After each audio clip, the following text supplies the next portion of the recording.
I'd like to call the meeting to order. This is Bella Vista City Council work session for March 16, 2026. First item is review of the minutes from the February 23, 2026 meeting. Any comments on that? Okay. Next item, we're going to move around a little bit. We're going to take item I in discussion items, which is about ambulance fees. Chief Steve Sims is here, and he's got someone else to make a presentation also. Thanks for letting us go ahead. I appreciate that. Thank you. Again, thank you, and greetings, council members. What I have in front of you here is the topic of discussion and some food for thought and some history of our current ambulance service fee schedule, or current what we charge for ambulance fees. I've also got Bonnie Kamala here from EMS Billing out of Neosho, which she does all of our EMS billing, has for the last, 9 years? 9 years, for a long time. Got her here to help us out, kind of explain some of the information we're going to go over today. But first of all, I want to kind of give you a little bit of history and a little bit of information about currently what we charge, who our payers are, and kind of moving forward into what we're looking at proposing, maybe looking at in the future for our charges, for ambulance service charges. So first of all, everybody's got some sheets here, right? Sheets of paper. The first paper you have right there is our credit summary for our 2025 revenue. It's a revenue report for the City of Bella Vista Ambulance Service. And as you can see, as you're looking through here, where it starts out with ACH transaction fees and it moves on down, that's who our payers are through the city ambulance service, okay? So you got some of your direct deposit ACH transaction fees, interest payments, payment facilities, and I want to kind of payment attorney fees, payment insurance. As you can see, we do a lot of with this private insurance. As far as paying out goes, that's $369,000 we collect for private insurance. But our biggest payer currently right now is Medicare and Medicare Advantage, which we collect around $700,000 a year roughly for those two payers on that. Veterans Administration, we have a few. Private pay, 914, which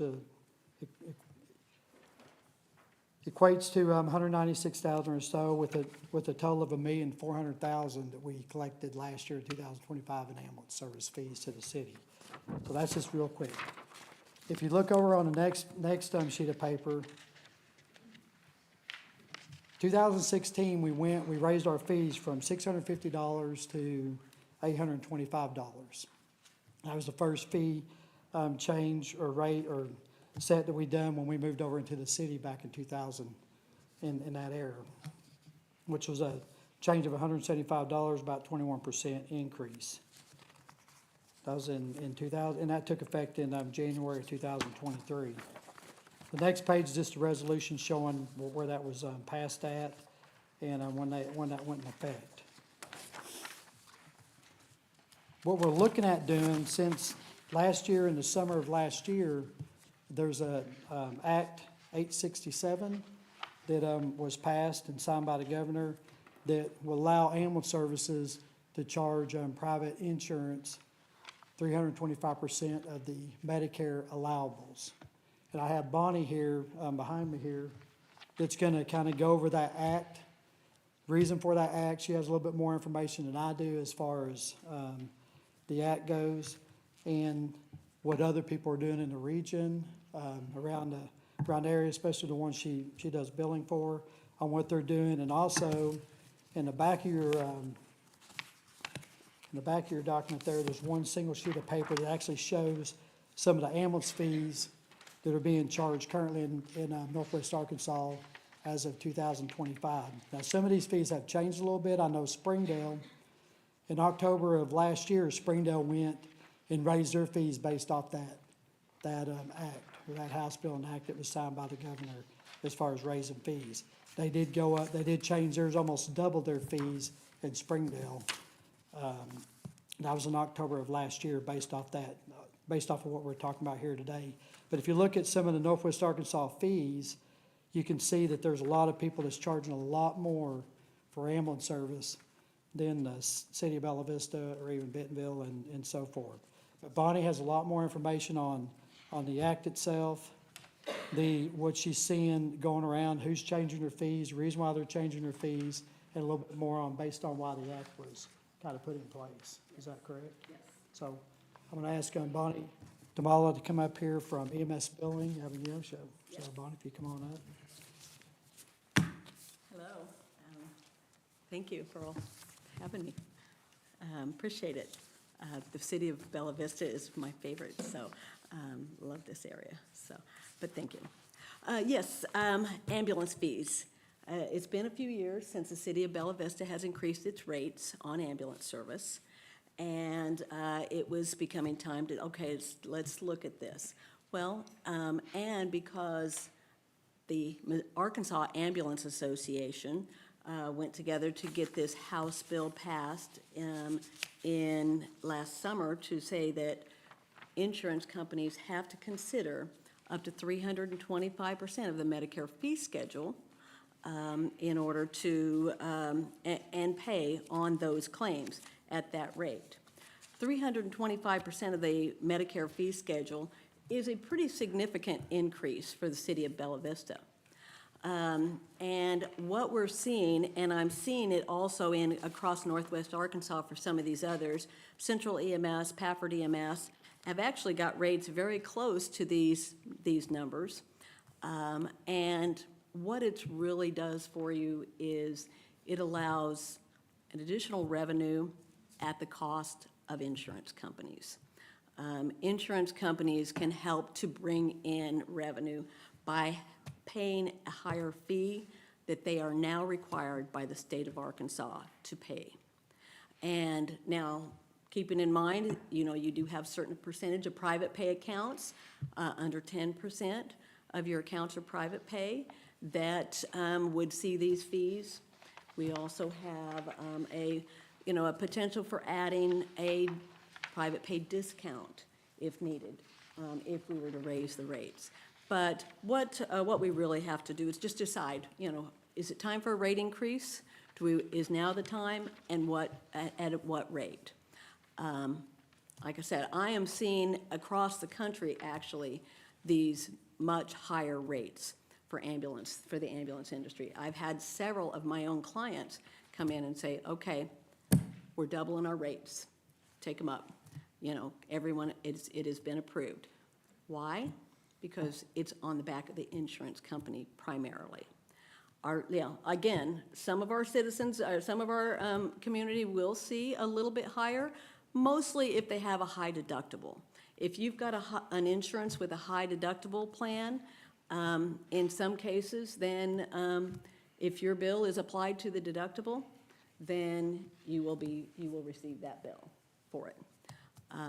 But once your deductible is met and your co-pays are met, your insurance companies are required. If you look at this page here, and this one here is the one that I kind of just typed up, and this is something we kind of just put together, but it shows on here what are the Medicare allowed rates and what would 325% of that be. 325% being what is passed by the state. And for your ALS emergency, and for everything that I'm looking at on all of these, primarily your services are billed at ALS emergency or BLS emergency, basic life support or advanced life support. So I am primarily looking at those numbers. The ALS emergency, right now, Medicare fee schedule, $497.05, if you see that on this sheet. Basically $500. 325% of that would bring that rate up to $1,615. If you look over at this other sheet over here, you're gonna see Pafford EMS is already at 1,600, and, let's see, Pafford EMS, $1,600, we saw it earlier. What's that, 1,650? Okay, and Central EMS is right at 1,600, and that is in the green. A0427 is ALS emergency. 80% of what we bill for you is ALS emergency. So that's why I'm focused on those numbers. We've got several different levels of care that we bill for. ALS2 for your patients that need, they need life-sustaining, they may be coded, something like that. 3 or more drugs, and all the different levels of care, but that is the one I'm looking at primarily. Mileage rate also, your mileage rate is at $15 a mile. It was that prior to the last rate increase, because your last rate increase did not increase the mileage, but the mileage rate would be at $30 a mile. And I believe you will find that to be what the other agencies are doing as well. So we're kind of seeing it happen across the board, across the country. Why? Well, our costs keep going up. Insurance companies are now being required to pay your fees instead of putting it on the backs of your community. And there's a place to capture revenue. I know you mentioned private pay residents, it's self-pay, correct? Yes, self-pay. So if we did raise rates, how can we guarantee that they wouldn't have the impact? Because they'd be the most precious people we need to protect on that. Yes. And, with that, when we bill them out, very often we bill them out self-pay, but they call us with insurance. Or they become eligible for Medicaid because the hospital helps to get them eligible for Medicaid. So many of them are not, they start off self-pay, but they don't end up being self-pay. But those that are actually interested in paying their bill, they can contact us. We've talked about, and we've already got a discount policy in place, but we can actually even grow on that, which is what our other clients have done. They have done up to 30 or 40% discount for a true private pay patient. And we've got some sample policies for that, whether it be on a payment plan, because what we're seeing is a lot more payment plans, things like that, So, but 80%, keeping in mind, 80% of all of your patients are Medicare or Medicaid, or VA on here, and those 80% are not going to be impacted by a rate increase at all. You have 20% of your patients that are commercial insurance or private pay. Those are the ones that are going to see they are the ones that are going, the commercial insurance is going to be the ones that's going to be where you capture your revenue for that, but those are the only accounts. And that's why I put on here anticipated revenue for, I believe you had just over 400 calls for 2025 that would have been commercial insurance. And if we had the new rate increased to the 325%, those 425 calls would actually bring back a estimated revenue of about $311,000. And the 80% are subject to Medicare fee schedule only. So what that means is we adjust off the disallowed for Medicare and Medicaid. We cannot charge anything more than what Medicare and Medicaid says to the patient. Medicare says the allowed amount's $500. We adjust off, if it's $2,000, we adjust off $1,500, and that's what it is. So, What does it mean on the listing here? It has insurance, then it has another listing that's insurance secondary? That is how our system posts. Sometimes our system will post some of the insurance supplements like AARP or Equitable Life or some of those supplemental plans to Medicare as an insurance supplement. Or if you and your spouse both work and you each have insurance plans. Right. You get a secondary insurance plan that way as well. Yeah. Yeah, that is what that is. But, and like I said, that is this is how things are posted with the credit code. This is not actually the list of payer mix, but we looked at the payer mix list and in the percentages, and that's what I'm looking at more than anything when I'm looking at this list, is I'm looking at the percentages, and the percentages are very much the same. So here, and actually, it shows 28% of Medicaid managed care, Medicare, that was exactly the same. So whether I was looking at actual revenue or whether I was looking at primary payer, the numbers came back pretty close. The only question I have, on this sheet, just so I'm understanding, what's highlighted in yellow here, Yes. I'm not quite sure, is that the average, or what is that telling us? This is, yeah, go ahead. So this 2025 ambulance fee schedule, what we're looking at is basically what the services are charging. Don't look at that proposed rate. This is Bentonville was looking at changing their rates last year. So that's what you're looking at there. They just sent that out to us so we'd have an idea of what cities are paying, what services are paying or charging for services. Okay, So then and- we'll look at the yellow. That's not ours.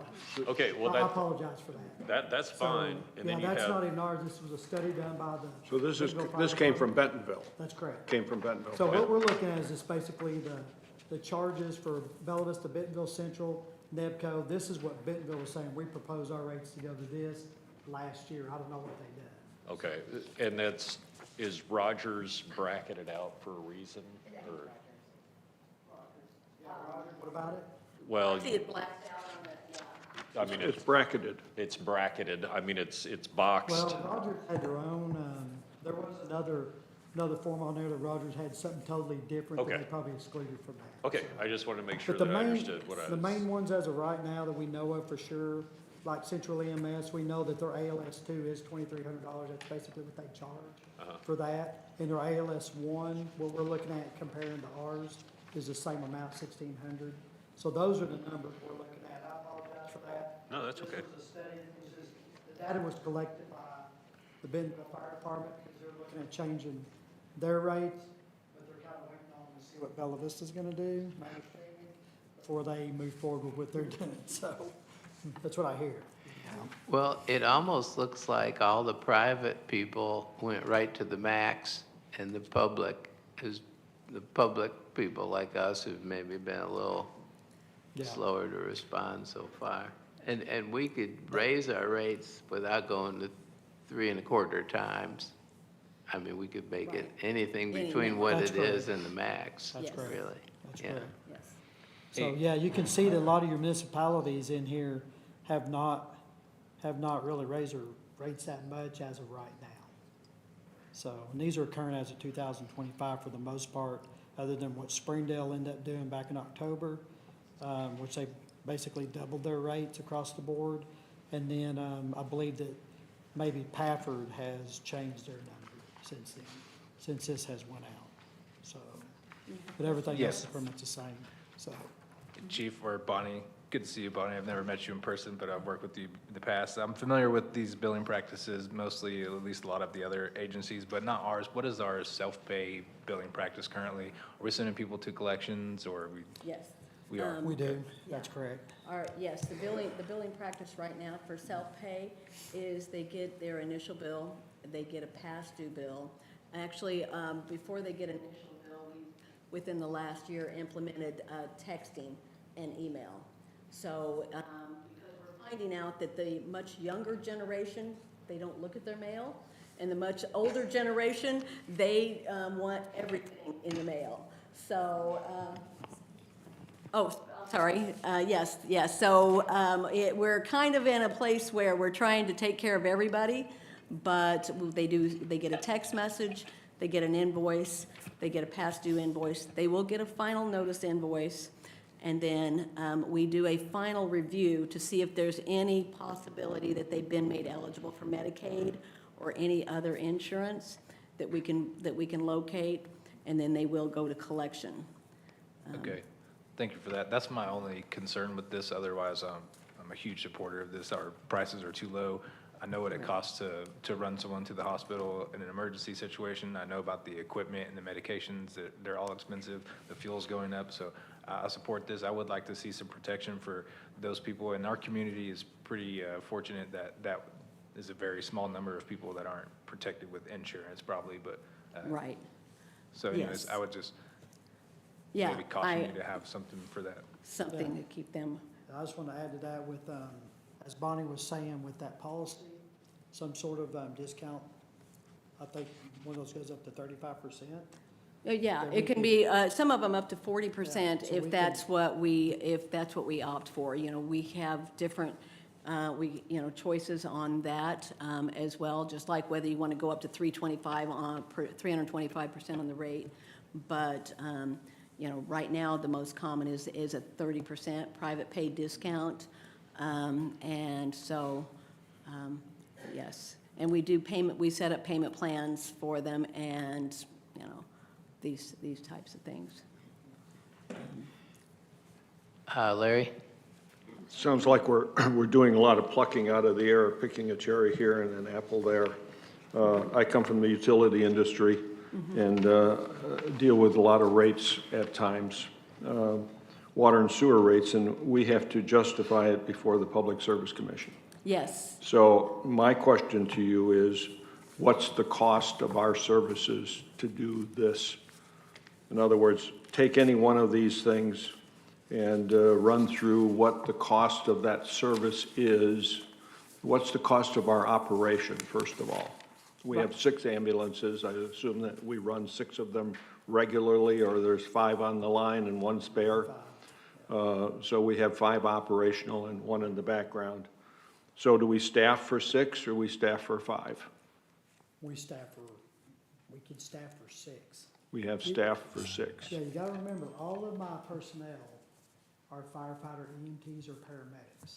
So the cost of doing business is all the personnel I have on shift, everybody I have on the department. Because any one of them can get in that ambulance. Okay, and go on a call. so then the next question is, what is the cost of our ambulance operation for a year? And I know that's a difficult question, but it's a fair question. If our ambulance cost for the year warrants increasing the rates to $5,000 a trip, then that's what we need to try and do, but we may not be able to because it's just outrageous. It may be Yes. only $1,000 for a year. there is For a a, trip. So what is I'd like to see some actual costs for that segment of our operation. So if we have a driver and an attendant on an ambulance, is that typically how that goes? That's correct. Okay, so we can figure how many trips we have in a year, and so the time involved in that, we can create some costs, because all of your fire crew that's on duty at a given station, any of them are qualified to go, but you only take as many as you have ambulances for. So if you have 6 people at a station, 2 of them need to go in that ambulance, right? If you have 2 ambulances, you'd have 4 that are committed. Could be more than that on certain calls, There More than was- 2? could be. when it comes to your cost, there was CMS, Centers for Medicare and Medicaid Services, required all ambulance services to report cost. And also gave instructions on fire department to help them be able to separate what percentage of their city administration was into the cost, Sure. so forth. Yeah. So you're absolutely right, cost, and I put that as this, like, one of the second paragraphs on here, is that when increasing your rates, cost should be one of your biggest factors.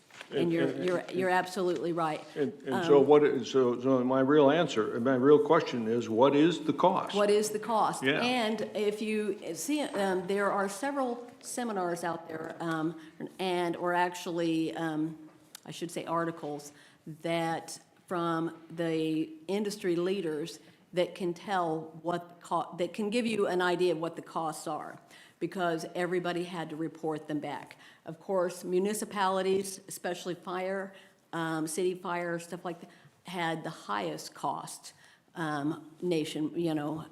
over private, but the hardest part about it is being able to figure out, well, what percentage of my city administration and all of the cost of that is also tied in with my ambulance cost. But yeah, and it is very time-intensive work to be able to get to the cost, but there are several guidelines out there that can be helpful in that. Shay? I'm- Oh, I just wanted to chime in on your subject, Larry, actually. So what I believe I hear you say is that there's, it can be really difficult, and you would have to have specific assumptions in place in order to provide a true cost to serve. But there are some industry standards that you might be able to apply to our situation, rather than us create a custom set of assumptions to assign cost. Okay, and you'll be able to share those. Yes, and they're are widely out there, and actually, they're just now coming back with, after several years of reviewing cost nationwide for all EMS agencies, they're just now coming back with what is the results of everybody putting out their cost, but the numbers are now available. For the first time ever, actually. And so the difference really in the costs, overheads are different in different areas because of the cost of facilities, Right, utility costs to support those.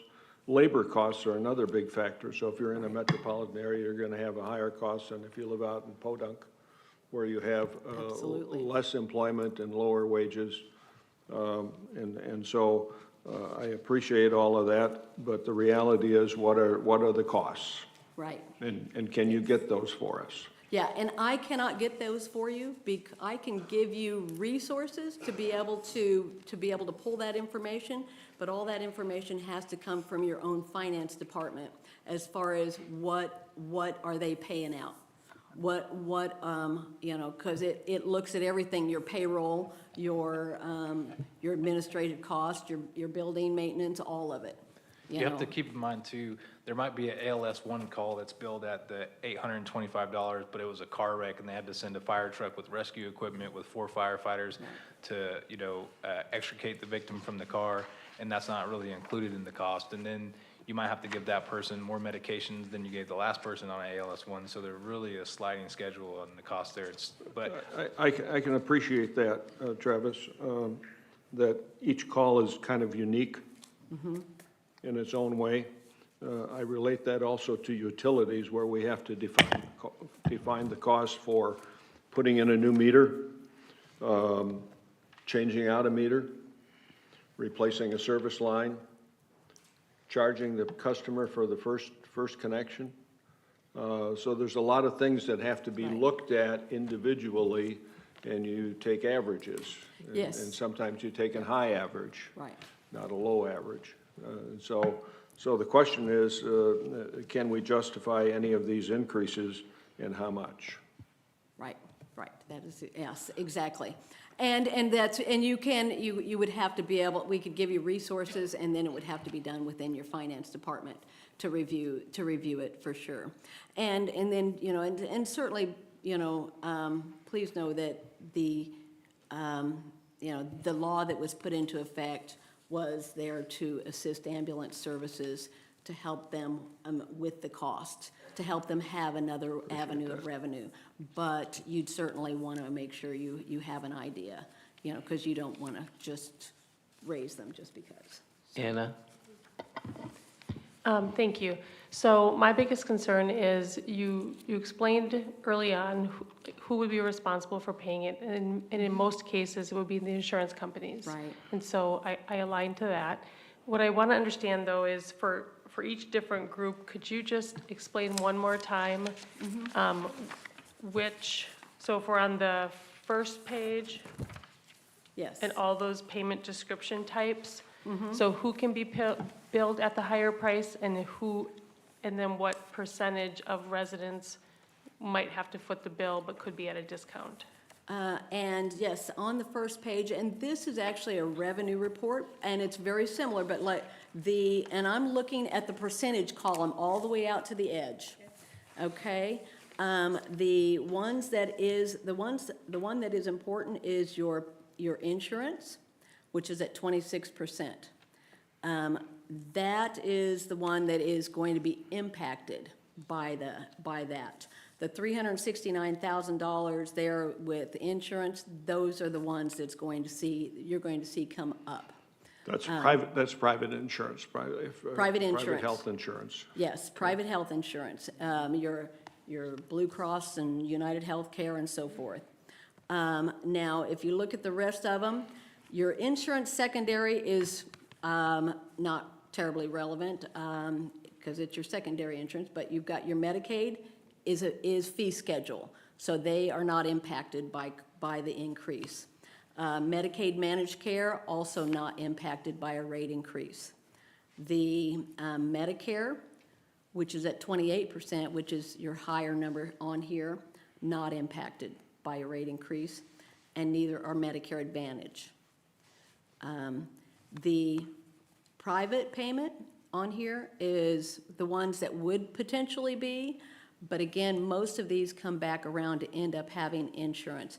This actually represents how much money you have collected from patients on this one. Your private pay on here is your self-pay. Last year, we actually had 132 calls that were private pay, and that is as of today, because they could very well find insurance tomorrow, because this includes December dates of service, and that's where most of these are at, November, December. And then your Veterans Administration, right now, Veterans Administration is paying what you charge. So if your rate does go up, your Veterans Administration does pay that according to that rate. So, and like I said, I'm, definitely appreciate your close, careful consideration in that. So the rates that are going to be changed would be the last one, the veterans, And the private? the veterans, what actually does happen, just so you understand, is your rate at, let's say, $800 goes up to $1,600, if that's the number that is decided on. The $1,600 is billed out on all of your calls, okay? Then Medicare comes in when they pay and they say, oh, well, we don't allow $1,600, we have to disallow a portion of that. And so they take it off on the backside with it in what we call an adjustment. So it is adjusted off. So the rate is going to be on all of the accounts, but it is adjusted. Medicaid patients, they don't ever get a bill, but the rate goes out the same. Medicaid pays according to their fee schedule, and the rest gets adjusted off. So that's what it looks like. So when you say a fee, which was the Medicaid managed care, Medicare Advantage, and even the veterans, so those four have their own schedule of rates They that have they a fee that they schedule, allow. yes. Now, is that rate adjusted by urban area or geographic location in the U.S.? Yes, well, yeah, geographical practice cost index is a factor for Medicare rates. And so when When you get into it, it gets really, really complicated, but yes, there is a separate fee schedule. Now, Arkansas Medicaid has one fee schedule for the entire state for ambulance service. And it's a different fee schedule for each different level of care. Again, like I said, on this piece of paper, what is in green is what you bill the most of. But we do bill a certain percentage of some of the others, but there's a different fee schedule. So can you provide us with the schedule of rates for those 4 fixed fees Yes, for this area? yes, as far as the fee schedule, yes. Yeah. Yes. And so is that going to be the green line in here, or this is? No, an it's average? actually, the Medicare fee schedule, when on this page here on the back, I put down what is Medicare allowed rate, which is Medicare's fee schedule. So where you see Medicare allowed rate, that on this page in the middle is your current Medicare allowed rates. Now, is that the Medicare and Medicaid? Medicaid is lower. Medicaid is lower, so we need the rates for all of those. We need the rates for all 4 of them that are fixed. You give us an example here, but this is only one of the fixed fees that you're basing This it is only Medicare. You've got Right. Medicare and Medicaid. on. And we need all 4 of the rates. We need all 4 of what the rates are. There are no other fee schedules for, VA doesn't have a fee schedule, The VA does not, correct? no. But that one's not on your list of fixed fees. You The, have oh, Medicare I see where the Advantage, confusion Medicare- is, I'm sorry. The Medicare and Medicare Advantage are basically the same thing. One of them is government Medicare and the other is private Medicare. United Health, Humana, So the rates are the same for those 2, yes, yes. all right? But we'd like to know what it is. Yep, okay, and that's on this back page, yep, And where is it on the back page? where it says Medicare allowed rates on this page here. Medicaid, And the Medicaid rates, I don't have, I did not give you any of the Medicaid rates. And Medicaid represents about 10%. And actually, in your area, I'm looking here, Medicaid is about 5% of your call volume. So Medicaid is a very low number for Northwest Arkansas. But we'd like to know what the rate is. Yeah, exactly. Okay. Larry, I think the point of the chief's presentation is that if you're deciding to increase the rate, you need to you can focus on the certain people it's going to apply to and figure Right, out how yeah. much money you're going to get out of this change. Exactly right. But, obsessing about the Medicare rate, it's like any doctor bill you get, oh, it's $1,600. Oh, well, we're paying $825, Mr. Doctor. You blabber about whatever you want. We're paying $825. Because that's So the sitting around negotiation. studying the Medicare rate strikes me as a little bit of a waste of time. Well, but We're not Shay. asking for, we're not doing any of this anytime soon. This is Right. all, Yes. we're bringing this up, I want to get this in front of council ahead of time without throwing in front of you saying this is what I'd like to do. I Yeah, want some- that's why it's a some discussion item.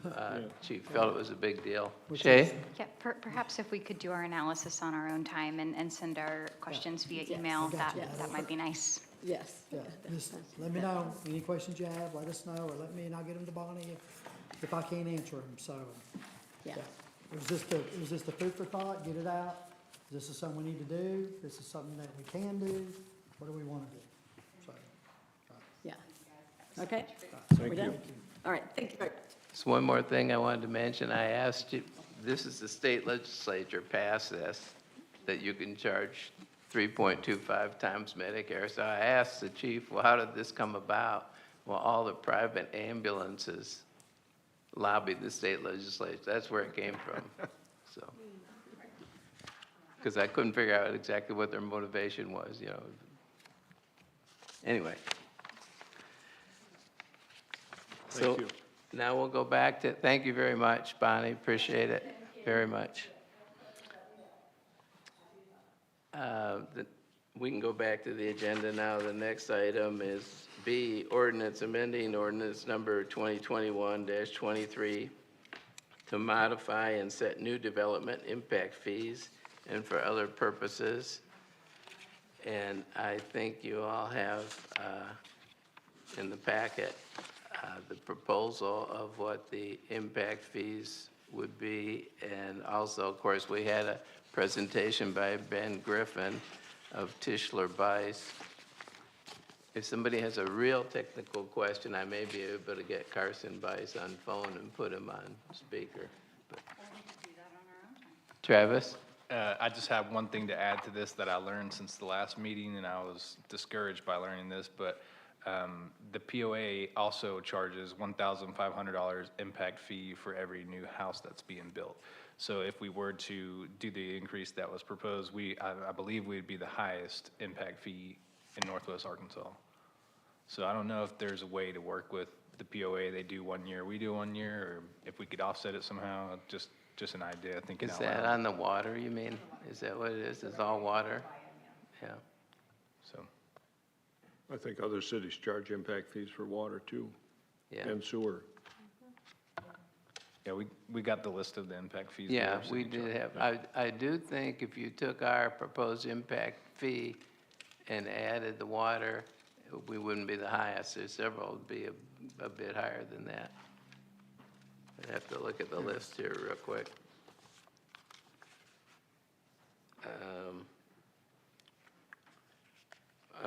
Single-family residential units, that would make us 3,700 if you count the POA part. Rogers is 6,400. Springdale's 5,866. Bentonville's 3,845. How do we get a copy of that? This was in the packet that Ben Griffin gave, but I could get you a copy of it, of this page. Appreciate that, thank you. So, but point well taken, it does make a difference, I mean, because people are faced with whatever the POA is doing as well. So. Any other comments? I guess the only other Larry? comment that I have would be that we need not an impact fee, but a fee for the damage that new construction is causing to our streets. And when I say that, I look at driving down my own street, and on the way in, the road is in more severe condition than the lanes going out of the subdivision. And that has to be because of the vehicles coming in are loaded with construction materials and causing the deterioration on the inbound street. When they go out, they are empty, and so they have less of an impact. And so I think we need to seriously think about some kind of a fee in lieu of impact fee, but a fee for construction, whether it's a home, an apartment building, a new business, for the impact that transportation of materials to the site impacts our streets. And we're starting to see in many areas the severity of that effect, and in a couple isolated areas where they've torn up the whole cul-de-sac. So, Shay? I just want to say I agree with Councilmember Wilms, and he might remember last month I stopped just short of exasperating the entire room with my line of questioning around that, and I felt like based on the answers that we had done all the exploration possible to see if that could be done, and it cannot. So just wanted to say I absolutely echo your concerns, but I believe we've explored every conceivable avenue to do so, and that is unfortunately not possible. Jason? Impact fees have not been determined to be possible, but it's not a fee in lieu of an impact fee. It's fee in lieu of a development. charge. No, a fee in lieu of a development improvement, Okay. public development improvement.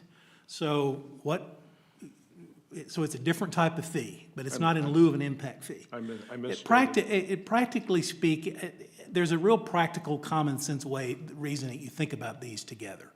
Because you're thinking about, we get street damage, number one, and number two, we have a street that needs to be built. And those things happen as it relates to someone building a house or building a building. And so, but the impact fee has to be, for the reasons stated in the study and the multitude of times he's explained it, I can't go back over it, but it's not been determined to qualify pursuant to our statute. Right. And if there are statutory changes to that, we could potentially do something along those lines. It's not allowed for maintenance. And so what we're looking at are enhanced maintenance issues, really, that are because of new development. And maintenance for us also includes maybe putting asphalt, having to improve a dirt path to asphalt or something, but it's still a city street because it was dedicated to the public years ago. So there are fees in lieu of development improvement, public development improvements that you might be able to do that have to be proportional to the development and have a connection to that development. So it would be very limited. It's not like you could require someone to pave a street a mile out to their house. You're talking about potentially making roadside improvements to the street in front of their home or paying a fee in lieu of doing that, potentially only half the street, because then you've got the other side of the street that a future builder might need to do. Those are the sorts of things that you could potentially have a fee in lieu, or, first of all, you've got to require the builder to make the improvement. So we would have to have a requirement that the people would have to build the street out or pay a fee in lieu. We don't have that requirement. So there would have to be some policy choices on that as well. So these are things you can do, but it's not impact fee, though I understand why as a common sense matter, it tends to come up at the same time.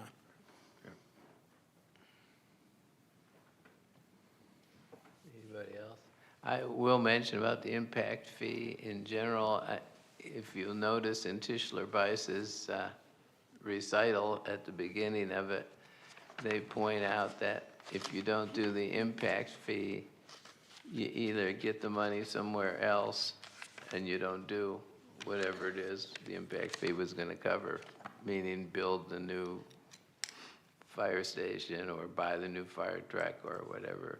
And somewhere else it's the taxpayers, of course. So it really becomes a question of, I do think it's important to be fair to everybody, be fair to builders and entrepreneurs and be fair to the taxpayers, but it becomes a question of what's fair, who should pay what.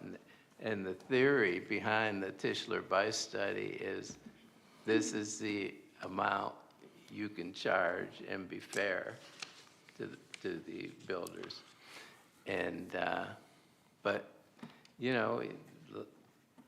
like Travis says, you have a fee here, fee there, and pretty soon it's pretty daunting, all the things you have to pay when you're an entrepreneur.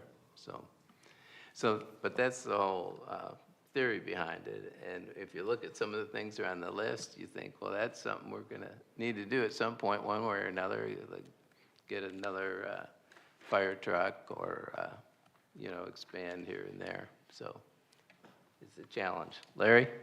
I have two more questions, or maybe three, but two more for sure. One is, can we put a cost of living escalator clause on the rates that we would adopt?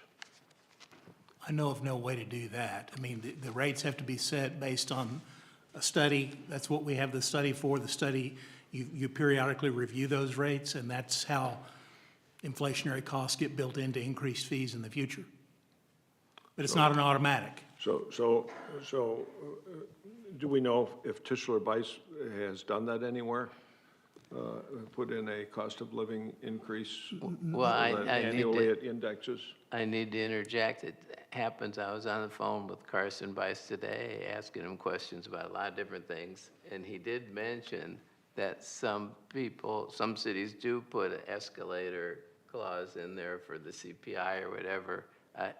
Personally, I'm a little reluctant to do that, particularly since you can come back every few years and do something about it anyway. I mean, we did this 5 years ago, and you can look at how things have changed and think, hey, maybe we should go back. So it seems like that, I guess some cities do it that way, but it seems like the escalator isn't as pressing a matter as it might be.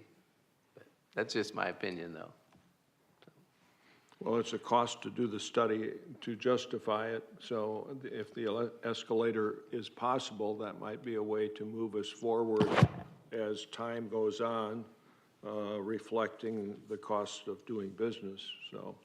Yeah, well, and you have to get the new council, whoever they might be, to agree to it also, so it avoids that problem, I suppose, but. But, so there's pros and cons to that anyway. But what was your second one? You said you had a couple of things. The second one is whether or not all of the projects that we see listed in here are viable in the window, the time frame that the study looks at. So I don't know if this is a long-term study, if it's a 10-year study horizon, if that's the case. They do seem to show 10 years out with some of the costs and items. In many of the tables, they show a 10-year window. So in that case, the assumption might be that the cost of doing the construction projects or doing the improvements they identify with each of the 4 areas would increase in cost over that time frame. And so these costs don't show any increases, even though they're looking out 10 years. And then the question would be, are all of the projects viable realistically? What happens if we remove 1 or 2 of them from the list because it's beyond a time frame that we can predict, as an example? Yeah, that's a good question. He did use a 10-year time frame. And as a reminder, I think a lot of you probably remember this, the rule is after you get the money, you have to spend it in 7 years. So when I looked at the whole thing, what I was particularly concerned about is making sure we could spend what we get in 7 years, because if you don't, you have to give it back, which would be very, it would be very difficult doing the calculations and all that. So Kim Hall and I actually have talked about this quite a bit the last week or two, because there are some prices in there and you start to think, well, we're doing construction 4 years from now, it's not going to be this price. In a way, I'd rather be a little lower personally, just because I want to make darn sure I can spend it in 7 years, you know, and if some of the prices are a little too low, well, maybe that's okay. You know, I don't, also but you're right, when you start going on a longer timeline, you start to think different mayors, different council, you don't want to, you know, put too much pressure on people or commit them to all kinds of different things 8 years from now. But there is a lot of planning way ahead in city business, on the other hand. You know, to go to these regional meetings, and the mayor's job is a lot more regional than the other jobs I've found. I mean, they're making road plans for the year 2050 and things like that. I mean, they're really starting to think much more long-term. And so you really are kind of committing to things for people a long time ago. I remember years ago, there was a person over the sheriff's department who was somewhat flamboyant and built a big, gigantic jail, and people thought, oh my gosh, this is really way too big. And now it's full, and it looked like he was thinking properly at the time he built it. So,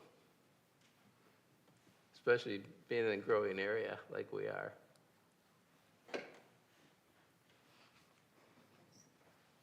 Anybody else? Okay, so anyway, the impact fees will be on first reading next week, and something you can all give some thought to. Then nothing else. C, ordinance is waiving the requirement of formal competitive bidding and authorizing a contract with Superior Automotive Group the total amount not to exceed $60,000 for the purchase of a 2026 Ford Transit van for use by the police. Chief Graves?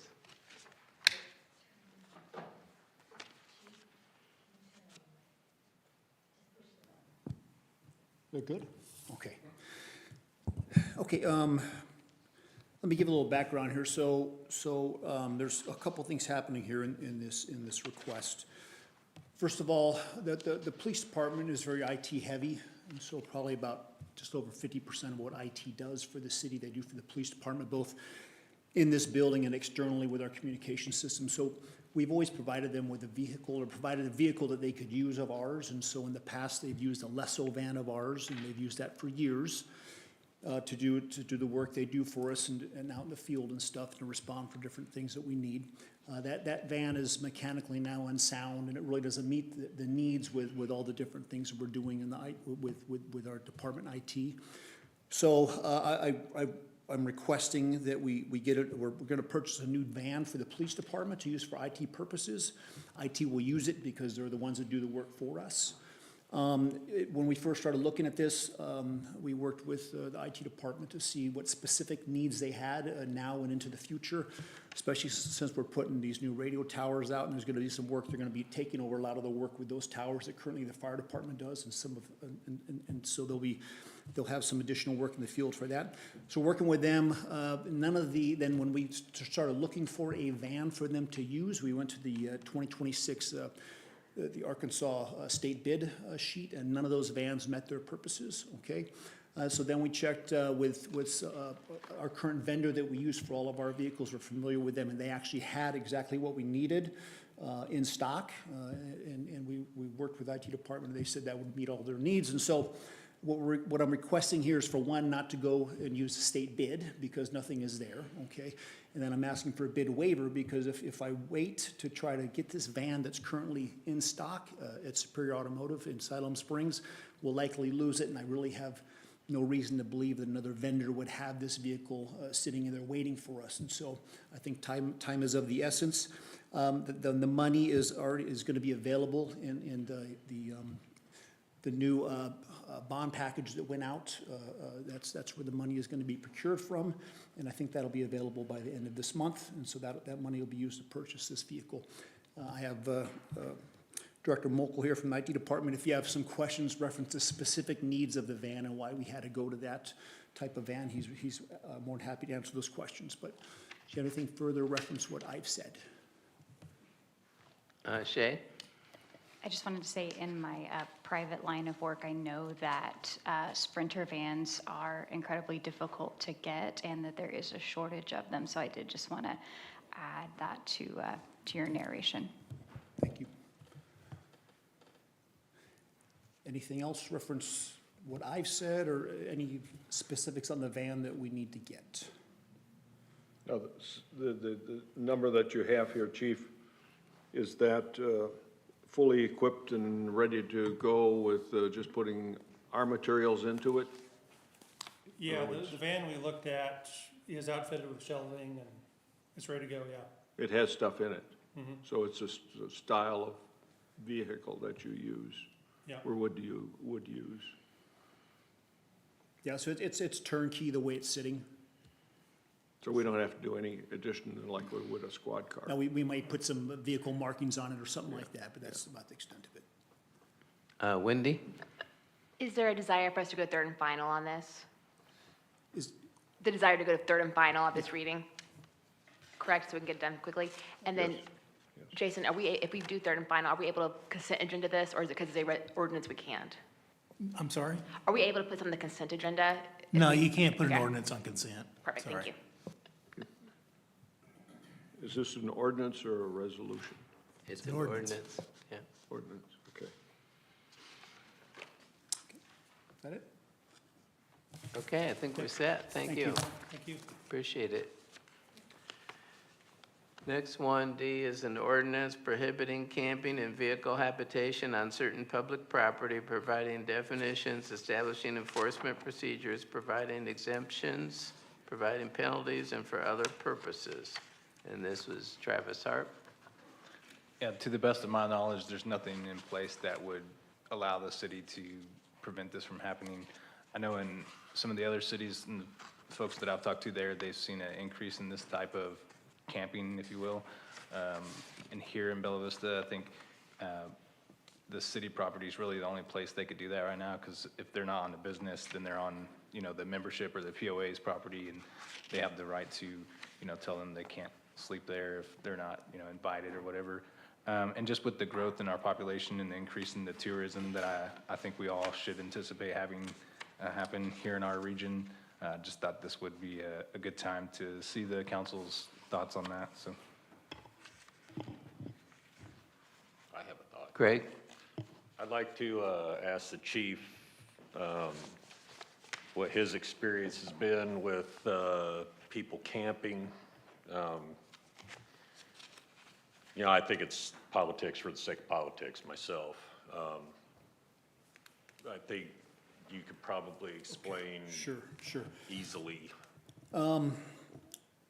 So I went back when I saw this ordinance, and I apologize. I believe a council member asked me to pull these numbers. I can't remember exactly.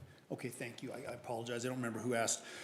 To sort of pull sort of this sort of stuff that's happened in the city, camping in cars, sleeping in cars, camping. So I had my folks go back and pull 2 years. We went from, I believe, mid-2023 to mid-2025, and we came up with 10 incidences. Now, that might not be fully inclusive, but I think that's fairly, is gonna capture everything. And most of it would happen at different trailheads, and it was usually people that were maybe, you know, we go up there and talk with them, hey, you know, you can't sleep here kind of thing. Oh, I'm sorry, I was just, we biked all day, we're gonna bike tomorrow, and so they would try to camp there overnight. So, you know, if you're asking me if I think this is a big problem, I don't think it's a big problem because it's really never come on our radar. We do get a few complaints. In the past, we've had a complaint of some folks camping out in the woods by some of the bike trails, but that was some homeless type folks who went out and told them they couldn't camp there. So in my experience in Bella Vista, we're a little unique, and I think Councilmember Hart hit on this a little bit in that there's not a lot of public property. When a public parks, when a public square, everything's private, okay? Either Cooper owns it, the POA owns it, private citizens own it, or now Blue Crane owns it. And so we've had a lot of luck in the past. If we have problems, we have an agreement with the POA, they allow us, they don't want people camping on their property and things like that. So we've had good luck with the organizations that own all the private property, that if we have problems like that, and we can't get people to cooperate and leave, we have no problem getting these other organizations to say, yeah, we don't want them there, and we're able to move them along. Otherwise, they'd be arrested for trespassing. So as far as just people camping out, we haven't really experienced a lot of that. I'm not gonna say it'll never happen, but I believe, you know, a lot of the things so far, I guess what I'll say is we haven't had difficulty resolving this issue if it's come to our attention in the past. I ask another question. Have you had any calls from citizens in regard, Well, like complaints of people parking on streets or? Well, yeah, I mean, most of the calls I'm talking about, the 10 we've had in the last couple of years, and I looked up it, they were mostly citizens calling and saying, hey, somebody's sleeping at like Bear Hollow Trailhead, you know, or somebody's sleeping in their car. So they do usually come from citizens calling us. You know, on the streets, there's already an ordinance where you can't park on the streets overnight, so that'd be easy to resolve. So when we get people saying people are parking overnight, but I don't recall ever getting, you know, people sleeping in their cars overnight, except for maybe at the visitor center along 71, there's sometimes people sleep there. But again, you know, if somebody's traveling across country and we get them sleeping at the visiting center, we'd probably talk with them, we'd probably let them sleep there because, you know, we don't want people driving on and crashing their cars. And so a lot of it just depends on who we come in contact with. That usually would be the case. But besides that, we do get the complaints come from citizens, but not at a volume that really has come across my radar. Well, I mean, do you feel like the laws that we currently have in place kind of take care of? I could just tell you that I have not run across my officers telling me they have a difficult time resolving issues like this that we've come across thus far. And mostly those interactions have been pleasant? I mean, just like move along and? Yeah, like I mentioned, all the compliant. property is almost all private property, and so we already have good arrangements or good working relationships with the entities that own the property. If Allen's wants to let someone sleep in their parking lot, then Allen's will let them do it. If they don't, they'll tell us, yeah, we want them to move along. And so there's laws on the books for parking on the street past, overnight, so you can't do that. So we haven't had a problem resolving these issues when they've come across our desk. Okay, thanks. And if I may add, I'm sorry. Because I wouldn't be supportive of anything like this. I mean, if somebody's having a bad day and needs to park and falls asleep on the shoulder and we try to cite them for a citation just to get them in front of a judge and, just make their bad day worse. I mean, I think if everything that you've encountered since you've been chief has been pretty much a baseline zero, politics for the sake of politics. Yeah, even when we have ordinances and laws in the books, I mean, we use discretion, if somebody is stuck because their car's broken, we're not gonna, lower the hammer on them. We're gonna hopefully get them some help and get them on their way if it's necessary. Because people are uncooperative or they're just not moving along eventually, then yeah, we would use something to do that, but I wouldn't use an ordinance in that capacity anyways. Okay, thanks. Shay? Just so everyone who's listening might not be, or could be aligned, I've noticed the average Bella Vista citizen isn't always aware of our three-legged stool. And so if you could just clarify or quickly run through the amount of public property that the city of Bella Vista owns, I think that would also really help folks understand what's being proposed here. I'm not saying I have it all encompassing, Right. but I'd say, the property that this department and the streets department sits on, the property City Hall sits on, all the property the fire stations sit on. Public roadways? Well, Public the roadways, I mean, obviously the roadways, and then I guess the trail system, a few feet on either side of the trail system. That's a license, but still privately owned, but we have public license on that. But So, I mean, it's very limited in that regard, so we don't have a problem with people camping on our properties because there's not much property to camp on. Because they I would don't say. exist. Okay, thank you. Wendy? This does feel maybe unnecessary in that we already have rules and regulations in place to enforce this. And kind of bringing it back to Jim Wozniak when he was on the council regarding the short-term rental ordinances we had all these laws in place already. And this feels like an extra regulation that we probably don't need to have when we already have measures in place to take care of this. Is that a question or? That's a statement. Okay. I have a question, Chief. Sure. So Travis? thank you, Mayor. What ordinance or what law could you enforce if I decided to pitch a tent behind the fire station tonight? On the fire station property? Yes, that's city-owned property. With city-owned property, so the fire, whoever was in charge of that station at the time, whatever deputy chief or whoever was out there, the battalion chief would probably call the police department, and they may ask you to move along. If you said no, they'd call us. We come and say you need to move along. You said no, then we could arrest you for trespassing. Okay. Well, let me, that's a unique circumstance. You're talking about city-owned property with a fire station on it. So it would be a little more complicated than that. I'm not saying that we could not do that, but I think we would need to at least impose some sort of a rule against it before you, I don't know that we have a rule against, no one's ever tried to do it. So I can't imagine somebody pitching a tent in the grass in front of the fire station. But if you all called me about that, I'd say, well, we need to hang on a minute. Sure, I mean, of course, I understand what you're saying, Jason. I mean, technically, it's city property. Technically, whoever's the steward over city property, and if we want them, but I understand what Jason's saying. We'd call him first, but that would be something we could do if we had that sort of issue. But that's never come across before, and I think that's a unique situation. Look, I don't want to take a side here to me either way. I'm being asked a question. I've never run across a problem in the Bella Vista where we didn't have some capacity, either a law or an agreement with property owners to move people along or to remedy a situation. That's all I'm saying. We're different from most cities because we have no public parks. I would say that makes us very unique, and I personally kind of like that as chief of police because it's very helpful. It's a positive thing. So, Speaking of that, so the trailheads technically, are they owned by the POA or? POA property. I think there are various degrees of circumstances. I think most of them are in the right of way, I think. I know Taylor would probably know, she's not here, but we did some things with some of the trailheads. We haven't done them all, but I think a lot of them are in public right of way, but some of them may not be. Can I add on? Look, I would have to say that we've never run across, as far as I know, and I have to ask my officers, every single one of them, but I've never run across a circumstance that's been brought to my attention where, like, anybody we catch sleeping somewhere is usually just somebody who was biking all day long and they're gonna camp out and they're gonna bike in the morning. It's never been somebody who we may consider as somebody I'm concerned about in the community, like maybe they're traveling through and they got a bunch of warrants and they're gonna do some burglaries. I mean, it's always just people who are recreating or people who thought, oh, I'm just camping here because we're gonna bike tomorrow. Sometimes some of these calls have been actually trail workers who got there and they're just gonna, sleep a few hours and start working on the trails in the morning. None of these calls I'm looking at are anybody that I, as chief of police, am worried about in our city, if that's fair.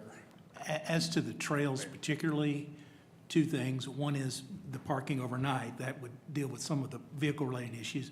We also have hours for the trails. So if they were on the trail after the closing time, there would be a violation there that's currently on the books. Mayor, Travis? I get the feeling I don't have a lot of support on this, but I will leave you with this. When I did my opening statement of this, I said I anticipate that this would become a problem in the future. I'm not claiming that it's a huge problem now. I know other cities in our area do have this problem. I'm involved in emergency services just north of the border, and there's a large population of people that like to camp on city property or private property, and they're being displaced by the development there, and I anticipate this is a short move for them. Nonetheless, it's just something that I was trying to be proactive and fix for our city, so I don't have any more discussion on it, Mayor. Well, in Travis' defense, it is pretty discouraging what you see in some cities in the United States, the way that they've allowed a minority of people to virtually ruin the whole city, really. Wendy? Hey, Chief, do we, if we have individuals who are camping because they are homeless, do we offer them any resources or places they can go, shelters in the area, or do we offer any of that, or just tell them to leave? No, we've run across very few of those, and when we do, my officers try to offer them what's available. If they're veterans, there's VA services or, whatever, shelter services. A lot of times, most folks don't want to take those services. Blue Crane, we worked with them. Some of their development, the land they bought, that borders between us and Missouri, there was a homeless camp out there. I think maybe that was what you were talking about. We worked with them, and then in Mack County, because Blue Crane asked us, can you move them off? And we've talked to them. We put trespassing. We gave them trespassing notices. We did the legal requirements. And then what we told Blue Crane, we'll ask them to move, but they'll just move into Missouri, and then they'll have to work in McDonald County for that, and that's what they had to do. We do, my officers always do offer people help, and if they, most times in my experience, now I haven't been out there when my officers have always asked for this, but in my experience, most folks that are camping out, in the, wilderness for all folk, they don't really, they like it, they don't really want the help we want to give them.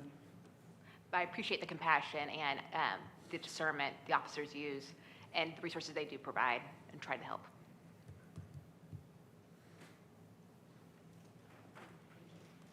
Okay, thanks for the discussion. I think we can move to the next item. Thank you, Chief. E is an ordinance amending ordinance number 2025-16, establishing a business license to exempt short-term rental management businesses from the licensing requirement and for other purposes. Travis, this was yours also. Thanks, Mayor. This one got brought up by several people in this short-term rental community that reached out to me and voiced their concerns that they didn't think that this was fair. If they're a management company that's only managing short-term rentals, then all of their clients are already paying $150 a year for the permit. And it just seemed like they were getting the short end of the stick, so I would like to propose an ordinance to abolish that for them. They're an in-home business. They don't have a brick and mortar place. They're not accepting clientele. They go to the person's short-term rental that's already licensed.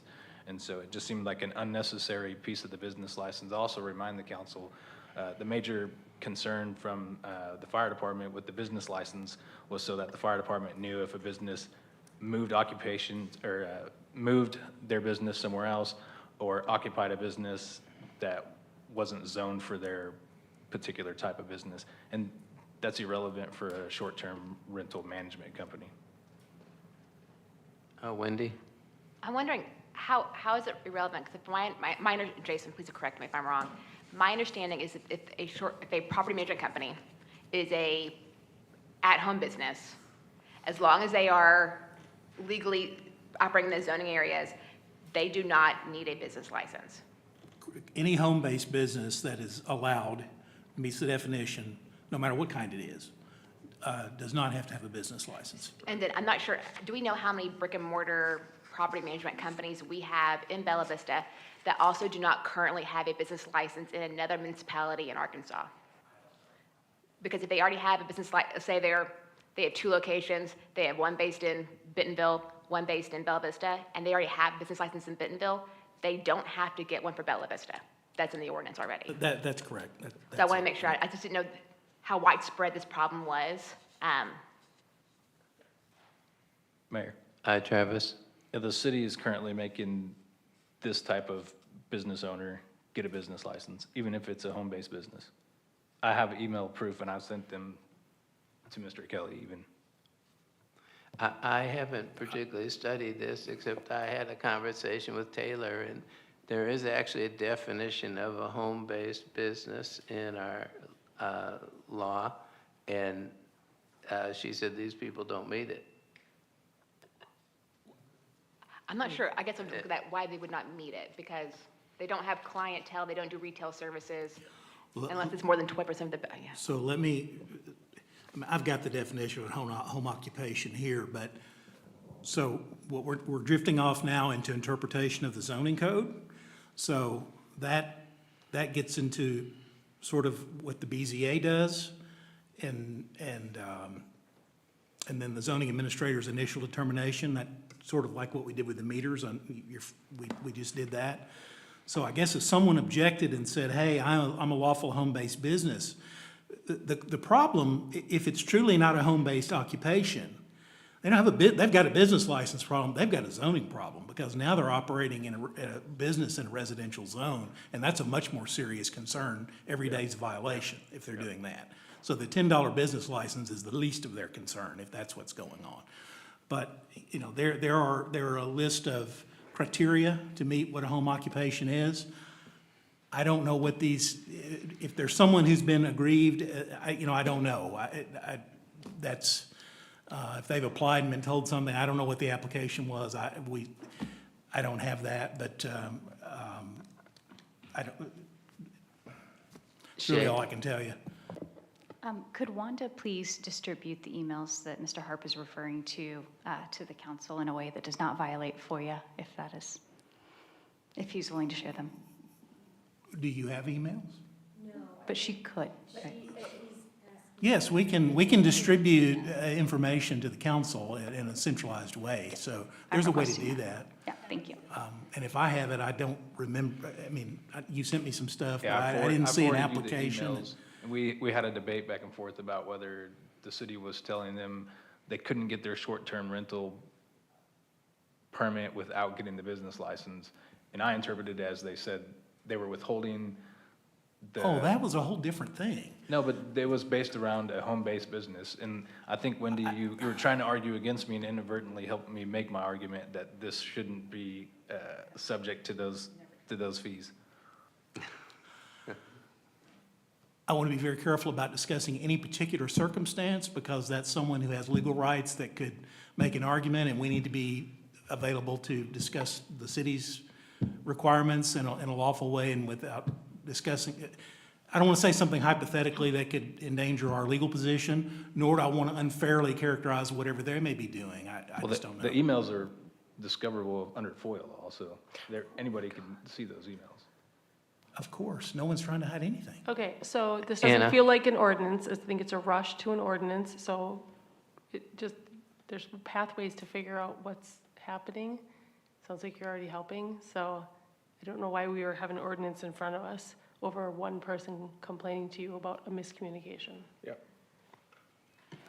It's either a BZA issue, a Board of Zoning adjustment, because they feel the interpretation is I correct. would say this, the proposal does have relevance if you're talking about a separate location that's not in a home. Right. That would have an impact. This would definitely have an impact in that regard. So I you know, in our wisdom. Or again,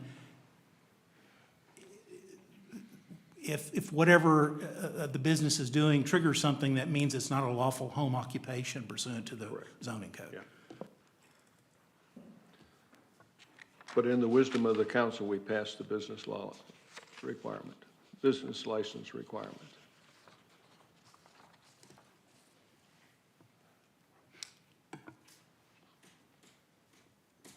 Any more discussion or?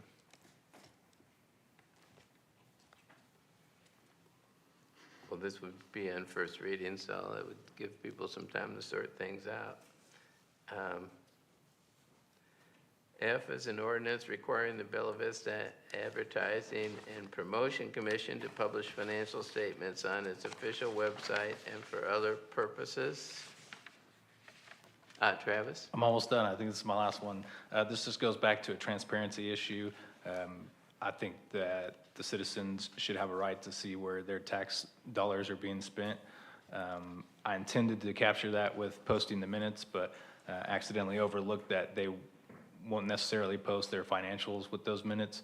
So this basically just mirrors the last ordinance that the council in their wisdom, like Larry had said, authorized the passing of, which was the minutes posting. Took Larry's amendment and made this mirror that. So this just basically says that the AMP will publish their financials along with their minutes. Would you be agreeable to having Attorney Kelly redraft this for us? I drafted it the first time. Well, it says, oh, you drafted the first one? What's in the packet I wrote for Mr. Harp. Okay, But to answer your question, yes, yeah. he can redraft it if you'd like. Shane?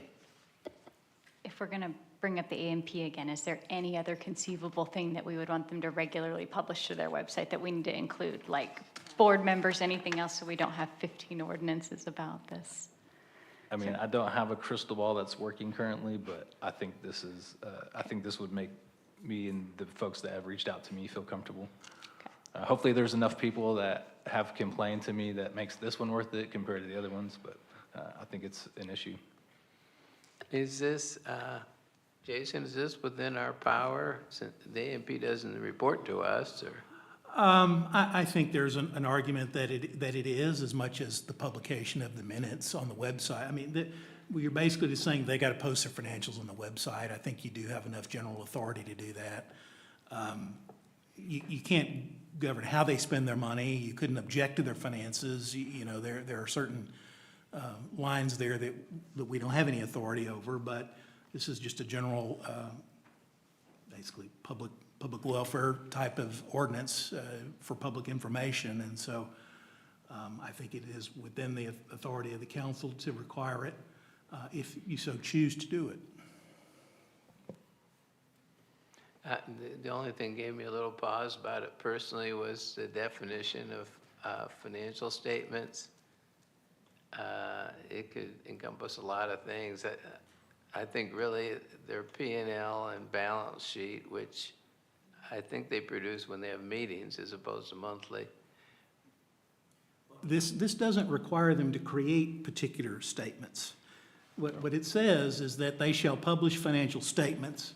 Financial statements means any written financial report, summary, or presentation concerning the commission's revenues, expenditures, assets, liabilities, Fund balances or budget status, that is presented to the commission at a regular or special meeting, including, and then it gives a list of things. So it doesn't require them to create certain financial statements.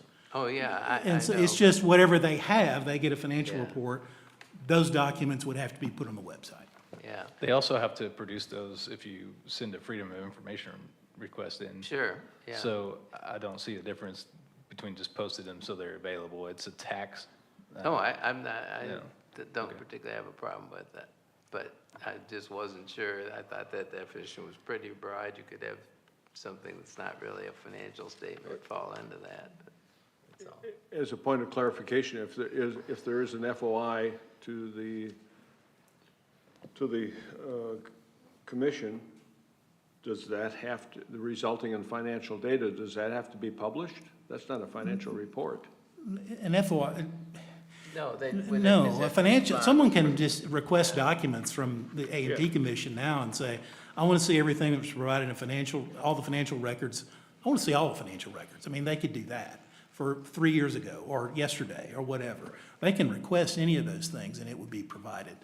This is just to put, we've got to say what it is they've got to post online for convenience, basically what we're talking about, for public convenience. So if they, well, okay. And then putting some definition on that so they know what it is they've got to specifically link. Doesn't mean someone couldn't ask for more as an FOI request later on or in addition thereto.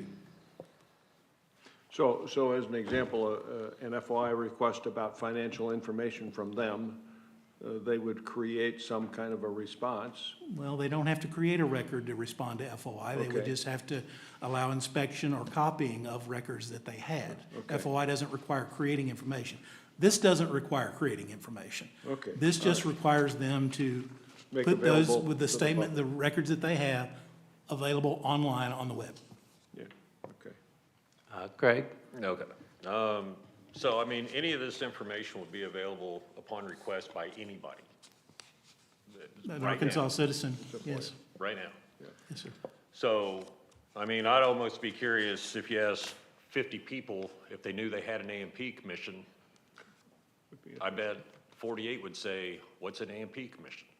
So I'm really having a struggle with why we're taking so much time with something that's really pretty frivolous in my mind. I don't know how many complaints you get. I mean, I don't know if that's a Facebook poll or whatever it is. I've never heard anybody I've never had anybody approach me about anything A&P commission related, ever. I'm just dumbfounded that this is such a hot topic, especially if I could go to the A&P commission tomorrow and say, I need all your financials, bring it on. So, I mean, I guess I don't understand what we're doing here. I'm dumbfounded that you want to not be transparent with tax money. Oh, So, you're putting those words in my mouth. well, you just I'm said, not you saying don't know why that it's such a big deal, at because it's all. a tax. We keep piling on to a nothing something. This just keeps compounding into all Transparency. these avenues, and I just don't understand what the result is gonna be. I would be curious to see how many web hits you get on the financials after all this stuff's said and done. I mean, it's not a transparency thing for me. I could care less. But I just don't know why we're just beating this to death. Well, I would encourage you to talk to the business owners that are subject to these taxes, because they'll tell you they have a problem with it. Give me They'll the tell you list. they're uncomfortable. I will. Bring receipts. I'll let them know, I would I'll let love them to know to reach out to you. I will. Okay. So Okay. Jace, quick question. Anna? So if we wanted to FOIA the information of how many people have reached out and requested this information from Mr. Harper, anyone else in the council, we're able to do that? An FOI is not asking a question and getting an answer. An FOI would be, I would like to FOI all the emails that you have on a particular topic, or all emails dealing with complaints about financials, or those are public records. Emails are public records, messages are public records, texts are public records. Okay.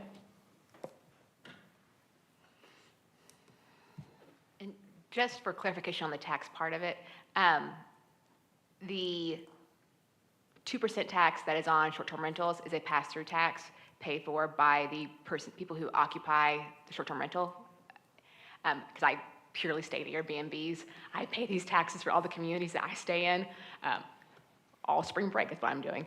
And then there's the 1% on prepared food. So restaurants, we all do enjoy that. But we found there's data that I think it's about 40% of the money the A&P gets is from out-of-town guests. So there's that.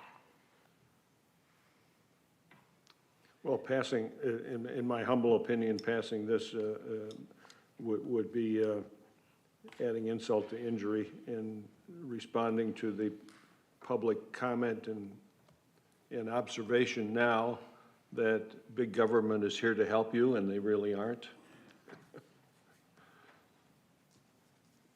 There are avenues to get the information now without any issues, so I can't support it, honestly. Okay, well, I think we've had a discussion, and that will come up at the meeting next week, of course. Next one's a resolution authorizing the mayor and city clerk to enter into a contract with Forvis Mazars LLP in an amount not to exceed $61,000 for audit services for the year ended December 31, 2025. Kim Hall, if you could approach the bench.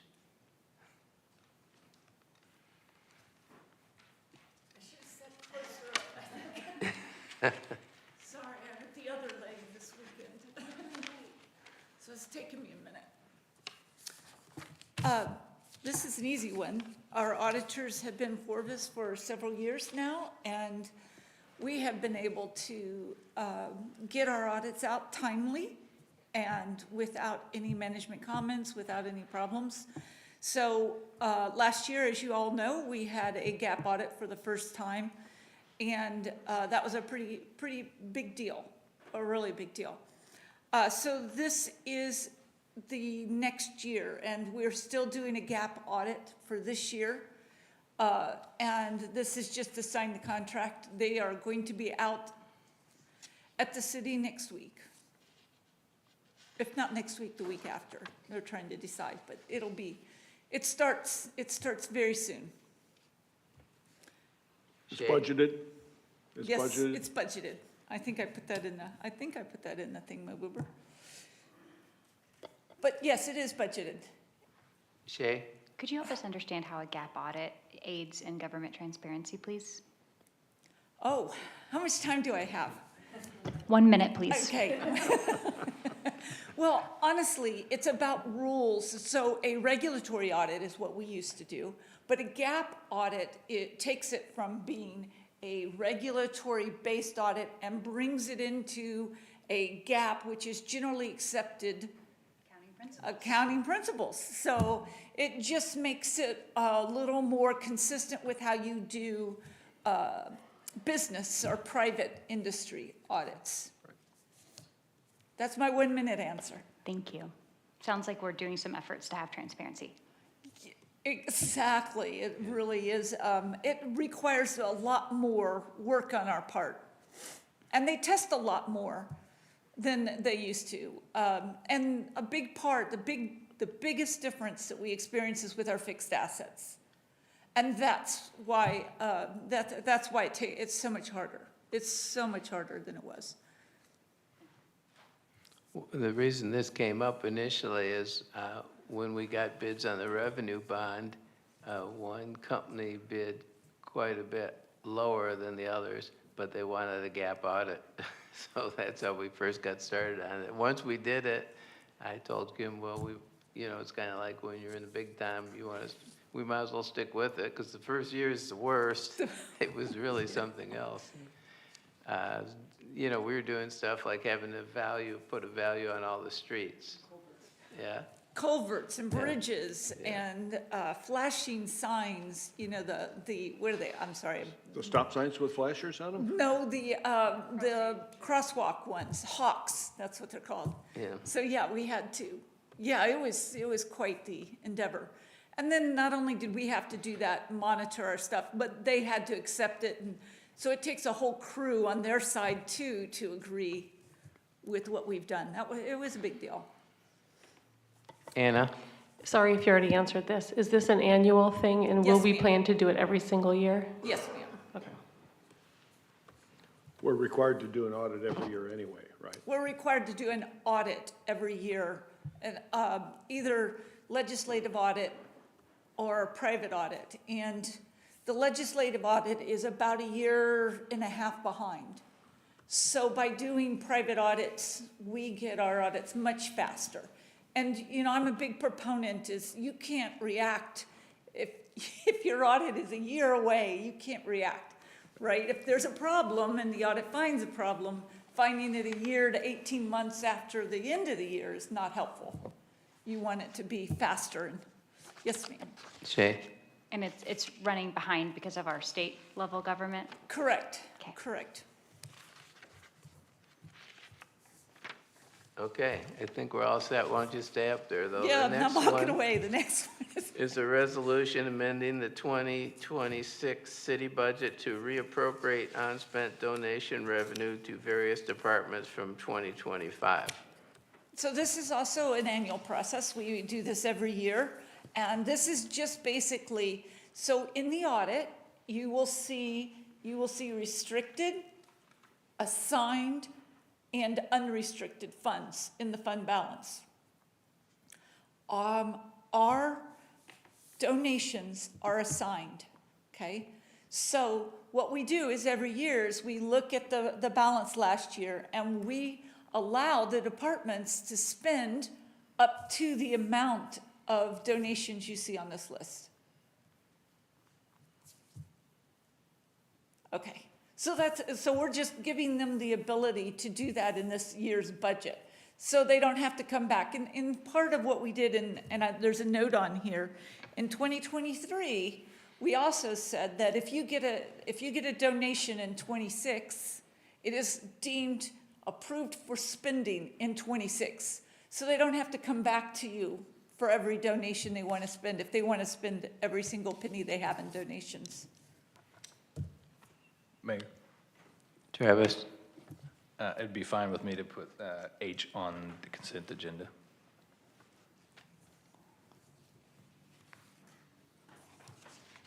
Okay.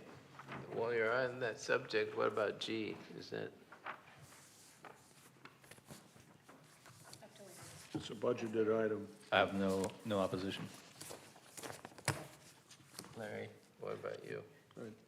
I could go either way. Okay, I guess we'll Yay. try G and H on consent agenda then. I like when they're simple. Thank you, guys. We didn't have many resolutions tonight, so we didn't have much of a chance to do that, so.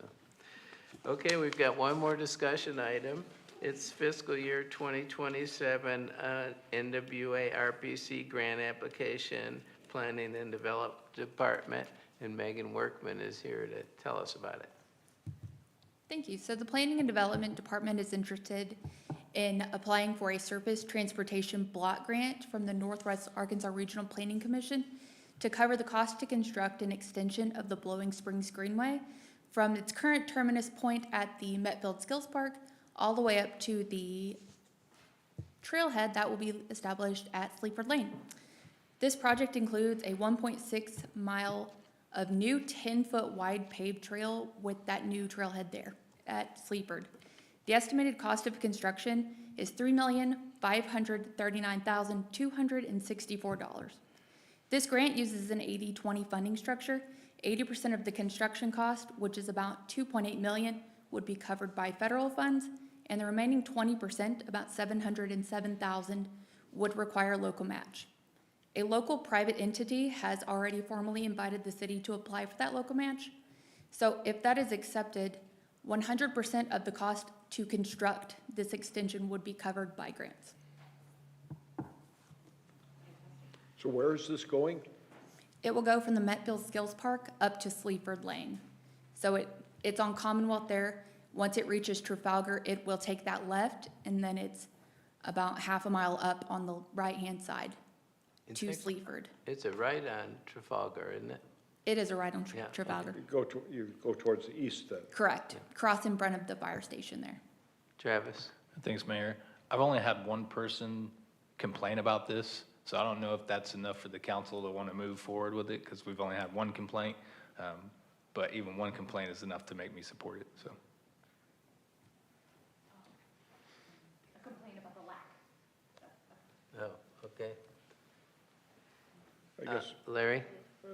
right-of-way requirements for this, do we have POA support for use of common property, or will this be along road right-of-way? Do we have to acquire right-of-way? A majority of the project is within public right-of-way. There are 2 easement acquisitions that are required. However, those will be handled privately and not by the city through the construction phase. So when you say in the public road right-of-way, will that be detracting from the ability to expand that street in the future for traffic capacity? No, the roadway is plenty wide enough to accommodate any future expansions of Commonwealth or Trafalgar and the 10-foot wide path. Based on the city's plan for that long-term? Correct, based on the master street plan. Mayor. Travis? And we previously had funding for this and it fell through, is that correct? It was privately funded, so the city was just going to accept the gracious gift. However, the private funding fell through multiple years. And so are you just approaching council to let them know that you intend on applying for the grant? Correct. So if it's of interest of the city council, we'll return with a resolution for Monday. I agree, please do. It kind of caught my ear. Taylor already knew about this, but I was sitting there at an NWA RPC meeting, and they were talking about the deadline for grants being in early April, and they said you had to have a resolution from your council. So this is one of those things we really need you to vote yes on. Sometimes you have things you need council to vote yes on in the worst way, and this is one of those, because you don't have an application without that resolution from council. So, Yeah. and it's what was interesting is, you know, it kind of fell by the wayside before, and I give Taylor and Megan and their department credit for, they took the initiative to apply for the grant, and my understanding is Walton's liked that quite a bit, that we were, you know, taking the initiative to try to get it going again, and, you know, just the fact that we would ask somebody to help out on it. And so it was received more positively than she anticipated. It's the way she described it to me, so, I'd agree. yeah. Appreciate all your work on the trails. I've found that it takes some patience sometimes. Some of these things, you know, you think are gonna happen, then a year or two later, what? It hadn't happened yet, but, so. Municipalities, it's like turning the Titanic, but we'll get there eventually with Yeah. everyone collaborating. Good analogy, yeah, so. Thank you. Unless somebody has something else, that's pretty much it for tonight. Larry? I have a question. I understand the state of Arkansas got $1 million from, the opioid settlement. Some additional money came in, and so will we see any of that physically, or will that go to? Several years ago, the city agreed to participate in the statewide effort on that opioid litigation through the municipal league. And by doing that, it agreed that any of the proceeds that come from that go into the common fund, which will go towards statewide programs. So I do not anticipate there will ever be individual money to the city of Bella Vista. Okay. But we certainly could benefit from what's going to result. Right, yeah. Based on those settlements. Okay, thank you. I think we're all set then, and we'll see you next Monday at 6 PM. We're adjourned.